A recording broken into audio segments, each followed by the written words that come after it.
មន្ត្រីជំនាញខេត្តត្បូងឃ្មុំដុតកំទេចតំណែងខូចគុណភាពជាង2តោនដែលនាំចូលមកពីប្រទេសវៀតណាមមន្ត្រីជំនាញខេត្តត្បូងឃ្មុំសហការជាមួយស្ថាប័នពាក់ព័ន្ធបានដុតកំទេចចោលតំណែងខូចគុណភាពសរុបចំនួន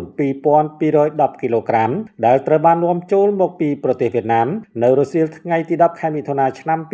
2026នៅស្រុកមេមត់ខេត្តត្បូងឃ្មុំលោកកែនច័ន្ទសុជាតិអនុប្រធានការិយាល័យផលិតកម្មនិងបសុព្យាបាលខេត្តត្បូងឃ្មុំបានឲ្យដឹងថាប្រតិបត្តិការនេះធ្វើឡើងដោយការិយាល័យផលិតកម្មនិងបសុព្យាបាលខេត្តសហការជាមួយការិយាល័យកយនិងរដ្ឋកោមេមត់និងមានការចូលរួមពីលោកខិនវិជ្ជតាតំណាងអัยការអមសាលាដំបងខេត្តត្បូងឃ្មុំអាជ្ញាធរមូលដ្ឋាននិងកងកម្លាំងការពារព្រំដែនប្រចាំច្រកព្រំដែនដូនរតឃុំរុងស្រុកមេមត់ទំនិញដែលត្រូវដុតកំទេចចោលរួមមានមាន់ចំនួន1040គីឡូក្រាមសាច់ក្រកស្បែកស្រួយប្រហិតលាយម្សៅ